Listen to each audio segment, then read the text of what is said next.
Alright, so let's do today what I probably should have done yesterday because it was likely Karador's turn and I forgot and did Karavec again. So, this is going to be my power view of Karador, Kami Chieftain.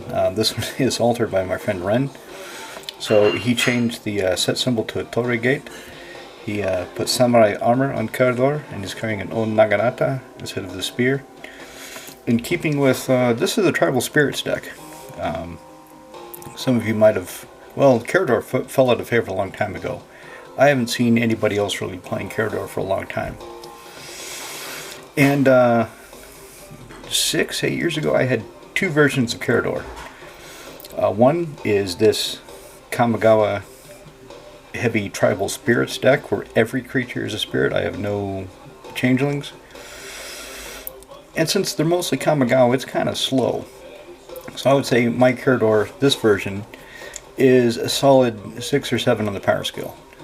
There's about a dozen cards that I could see Wizards taking my deck list and making it into a precon with only changing a dozen cards. Half of those are reserve list. So, except for 12 cards, this is pretty much on the power of the precons you're getting, especially the Fallout precons from what I've seen. So Karador, he costs 8. Well, no, not really. He only costs maybe 5 because he costs 1 less for every creature in your graveyard, and you want to put creatures in your graveyard, and during each turn you may cast 1 creature from your graveyard. So he's kind of like a limited Muldrotha, kind of a earlier Abzan colored version of that deck. But this is not... There's a version of Karador that uses Hermit Druid. Hermit Druid is a 1/1 for 2 mana, 1 colorless, 1 green, 1/1 Druid. You spend, I believe it's 1 in the green, and you tap him, and you dump cards from your library into your graveyard until you hit a basic land card. Well, you don't put any basic lands in your deck, so you dump your whole library into your deck, and then using triggers and manipulation of the stack with certain creatures, you kill everybody on that turn. It's brutal, it's nasty. I had something close to it. I had a Hermit Druid flavored deck, which was a nice creature toolbox deck. It was just oppressive. After a while, I didn't like playing it, took it apart, broke it. I do not even own a Hermit Druid anymore, and I've just stuck with this version of Karador, which, as I said, he's my slowest deck, and probably one of the lower on the power scale. So let's get to him. We'll put him over here. Let me take a sip.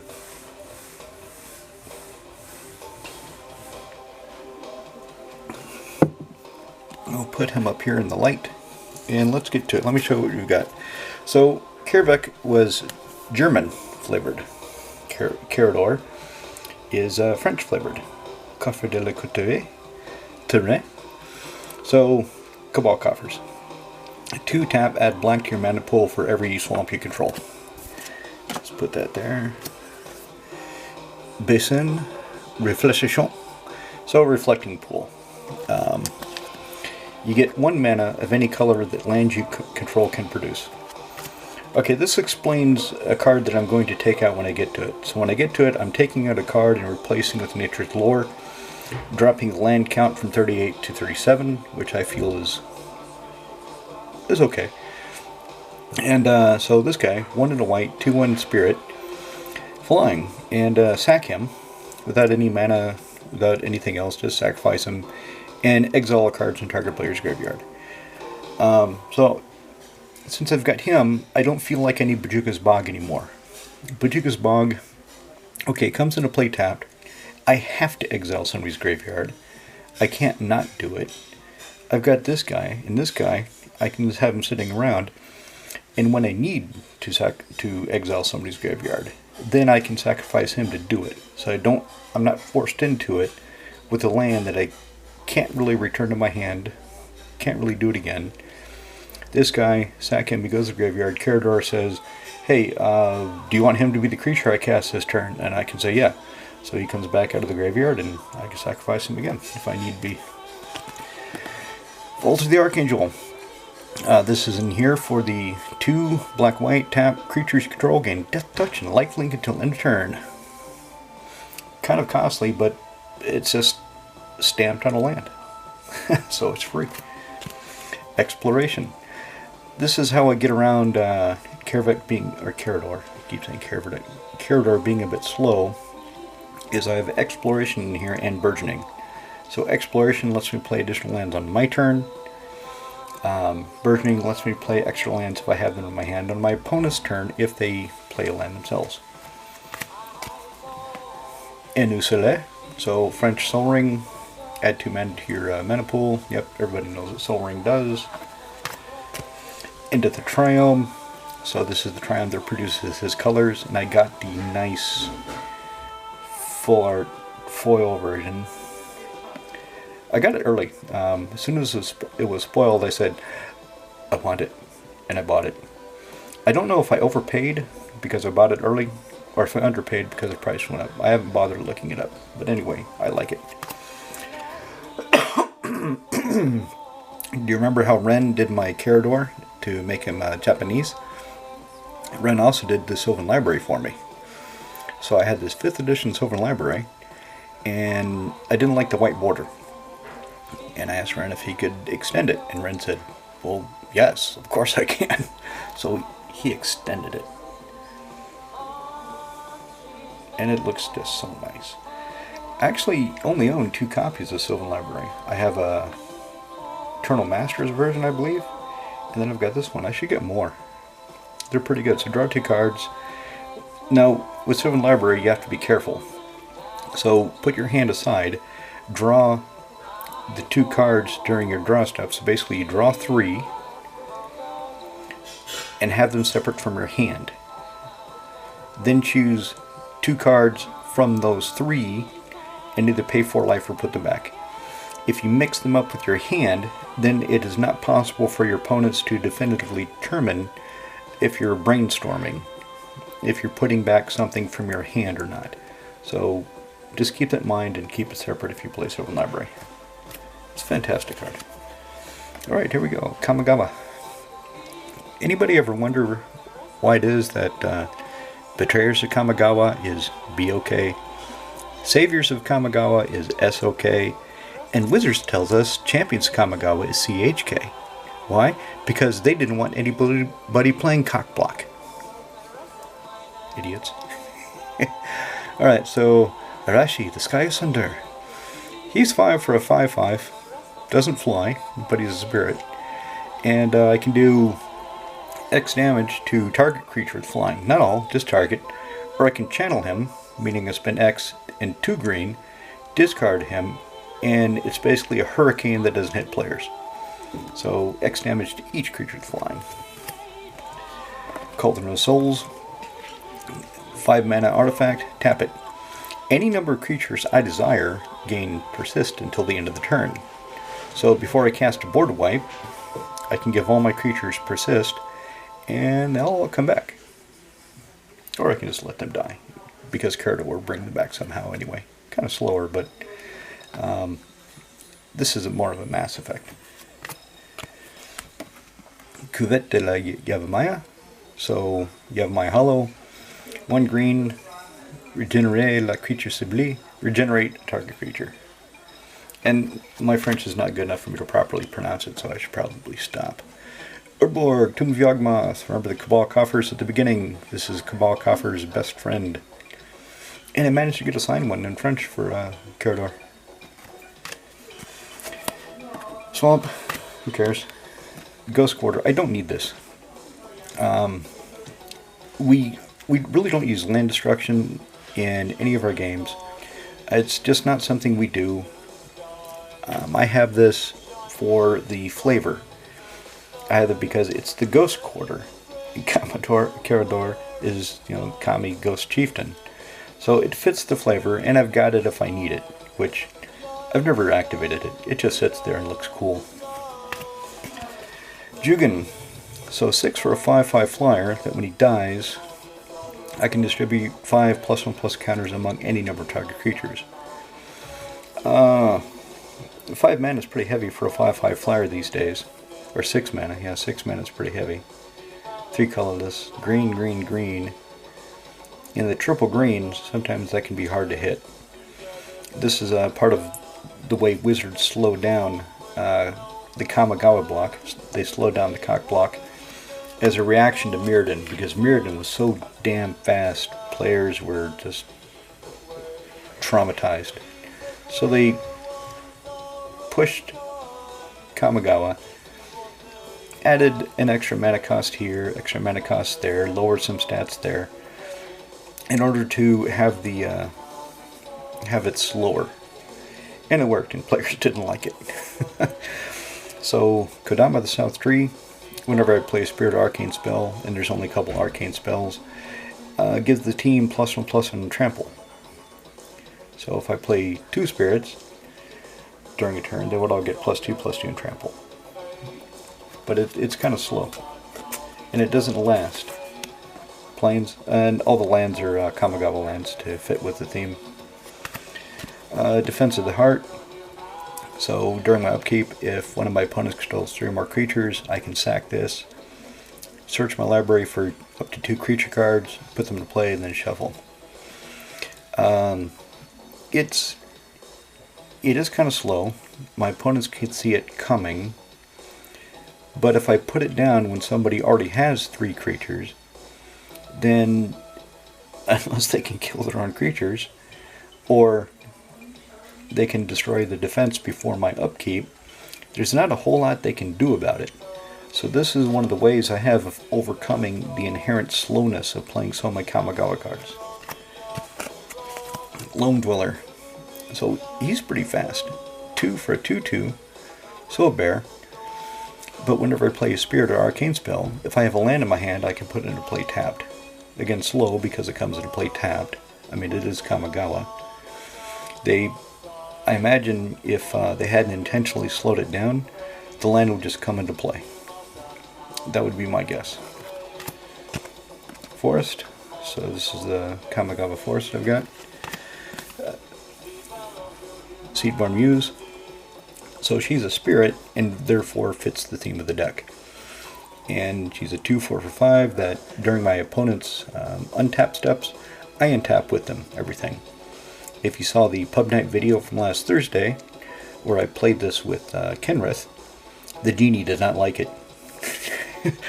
Why do you have this EDH bullshit? This is a casual group. Why are you playing Seedborn Muse? Dude, it's only Seedborn Muse. This card's been around for damn near 20 years. Originally printed in Legions. It's not... See, I dare say this is not played in any true competitive EDH deck. I could be wrong. I don't play CADH. So if you want to let me know I'm wrong in the comments below, do so. But make sure you link a deck list or something so I can check it out and see what else they're doing. Because I don't think in competitive EDH you're worried about untapping on your opponent's turn, because you're going to kill them before they get too many of them. Yeah, Forest. Couture. So go find 2 basic lands, put one in your hand, drop one to play tapped, and shuffle. Ramp. I've got green, so I need a ramp. Infernal Korean. So this guy, 4 for a 3/3 flyer, right? Whenever I play a Spirit Arcane spell, target player reveals their hand and discards all cards with that spell's CMC. So if I have in play, and I play something for 2 mana, I get to look at somebody's hand and make them throw away anything that they may have that is 2 CMC. It's interesting because usually people think he's going to have a bigger effect than he does. And since it's only 1 player and a specific CMC, usually he doesn't do as much as he looks like at first blush. But I like him.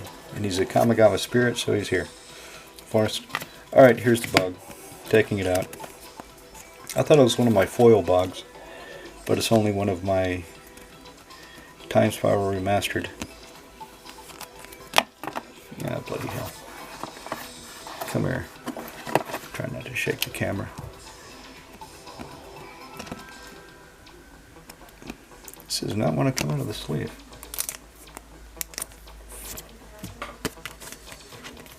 Oh, I bent the card. Oh well, it's only a TSR Bajigabog, who cares? I should have been more careful. So I'm putting in Nature's Lore. I'm taking out Bajigabog, dropping the land count from 38 to 37, and taking out a land that comes into play tapped that forces me to take an action that I may not want to take. I may not want to exile somebody's graveyard, but I have to when it comes into play. So that comes out for Nature's Lore, which this deck has a lot of green. Well, let me go find a forest card. I've got the Triumph. I've got the Shocklands, 2 Shocklands. I have a Murmuring Bosk. So there's a lot of targets for this for multiple land, a dual land or tri-land, or I can just go find a forest, but it just comes into play. Unless the land itself says it comes into play tapped, Nature's Lore says I just put it into play. Clarion Spirit. Haven't really had him much out to see if he really does that much. So 2 for a 2/2, whenever you cast your second spell each turn, create a 1/1 white spirit token flying. So each turn, theoretically, I'll be getting an extra spirit. I put him in here mainly because I was trying to lower the overall CMC of the deck. When I first had it, it was all Kamigawa spirits. I mean, there was Seedborn Muse, Woodmore Muse, Primordial, and everything else was Kamigawa. It was slow. I had stuff in there at like 8. I think even one at 9.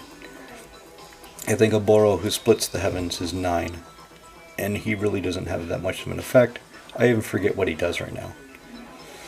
But as they printed better spirits, I've taken out some of the more unwieldy ones and put in ones that will come out quicker so the deck can at least keep pace with my opponents.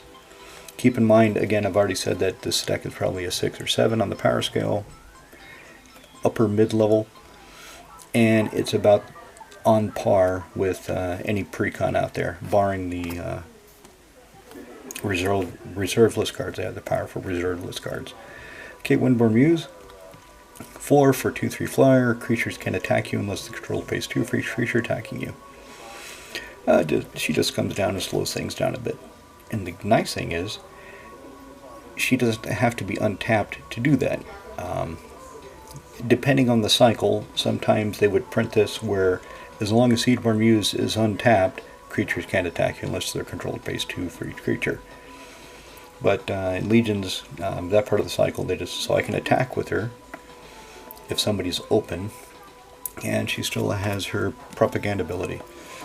Okay, Primordial Sage. This is me being slave to the theme.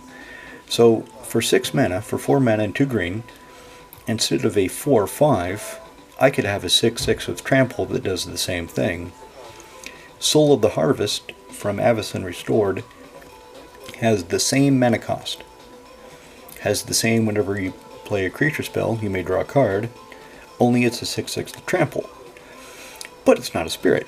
So therefore, Karador gets this strictly worse version of that card because I want the effect and I want to stay on theme with spirits. The Suture Spirit, 2 for a 1/1, flying. I can spend 3 black, 3 white in any combination because it's hybrid. Regenerate target creature. One of the main reasons... I'll set him aside. I'll show him the main reason. Oh, there he is. He's already up. Swamp. Okay, land tax. This usually works out pretty good. During the upkeep, if somebody has more lands than I do, go find 3 basic lands, up to 3 basic lands, show them off, put them in my hand, shuffle. Alright, here's why Suture Spirit, one of the reasons he's in here. Horobi, Death Whale.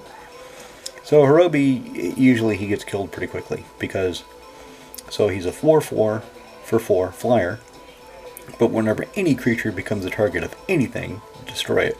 So usually somebody just targets him and he dies. But as long as he's in play, if I got the Suture Spirit, I can regenerate target creature and kill it. Cook. That's kind of weird. Well, yeah, it's a Suture Spirit. What do you think of this guy? Ooh, that's sort of weird, too. Well, he's Japanese. Oh, okay. It's okay if he's weird because he's Japanese. I guess. Look at this. This is Kodama the East Tree. That's kind of weird. Yep.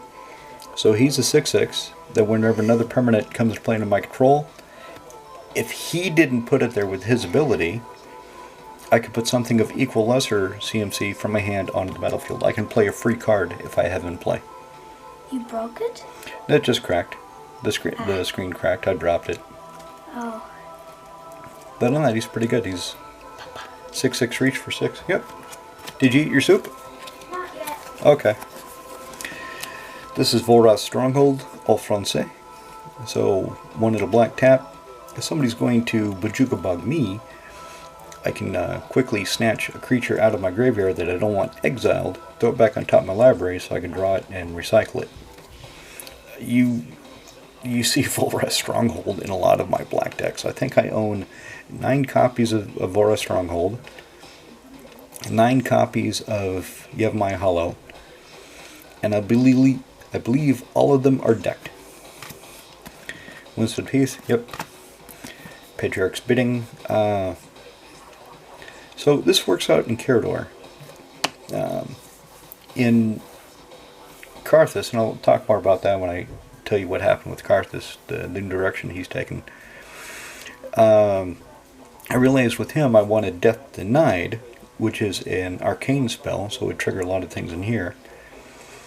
But Death Denied, you spend 2 black and X, and you bring at instant speed, bring X target creature cards from your graveyard to your hand. When I want to recast the creatures in order to trigger the draw effects that I should have running, Death Denied is better. In this deck, because I should be kind of dumping my library into my graveyard, Patriarch's Bidding is better, especially when coupled with... let me wait. When I get to Nami, I'll show you. So, Mirror in the Morning Well, 3, sack a creature, gain life equal to Stuffness, or just tap it for 1 mana.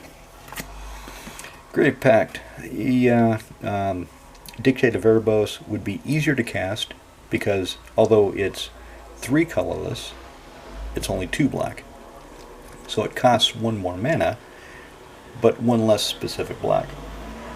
Excuse me. It is also an instant, but I've had this deck built so long, I just haven't bothered taking out Grave Pact for a Dictate of Erebos. I don't even think I will. It's nice to have at least one deck that is slower for games where the lads aren't playing their more powerful decks, their stronger decks. He Who Hungers. 5 mana. Yes, you're reading that correctly. See that? 4 and a black for a 3/2 with flying. What does he do? Sacrifice Spirit. Target opponent reveals their hand. Choose a card from it and they discard that card. Only at a sorcery speed.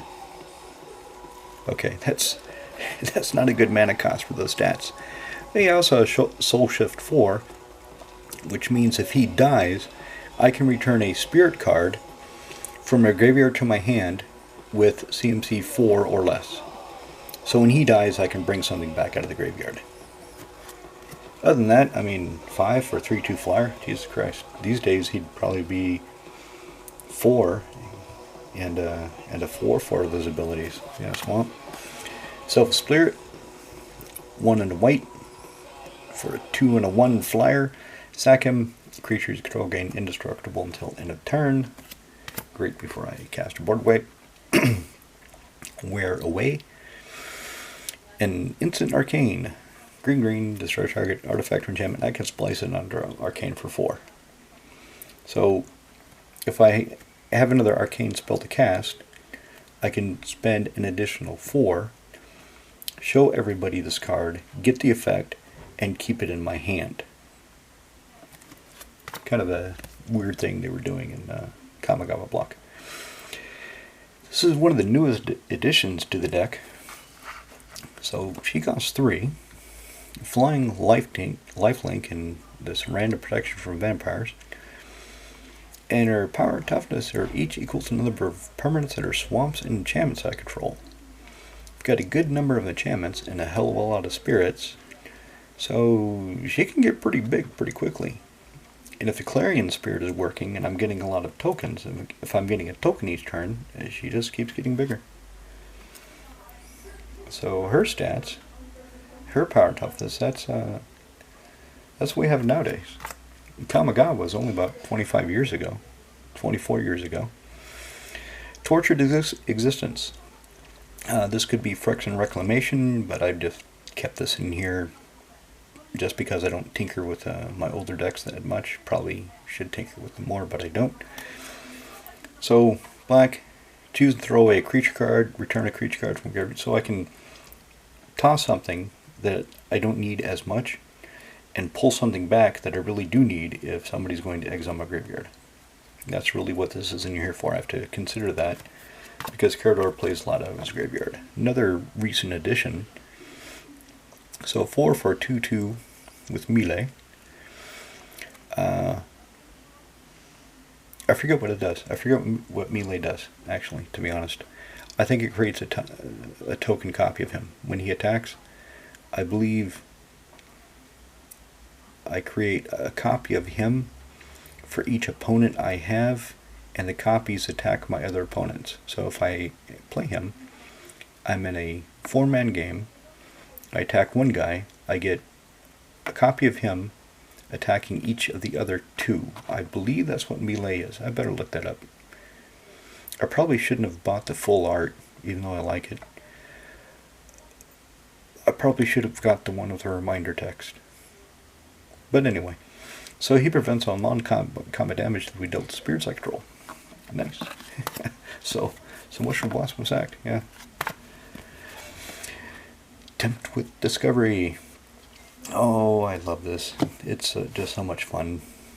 I love I cast it, and at least one guy is saying, I need the land, I'm going to do it with him. Another guy is saying, don't do it, don't give him any more land. He's just going to get Cabal Coffers and Urborg, or he's going to get a Jaya Hollow. Don't give him any more land. Then the other guy says, yeah, I really need the land. And the third guy, he's kind of the tiebreaker. So if he gets a land too, then the guy who is saying, don't do it, don't feed into it, he'll just say, yeah, screw you guys, I'll get a land too. And I get 4 lands for 4 mana.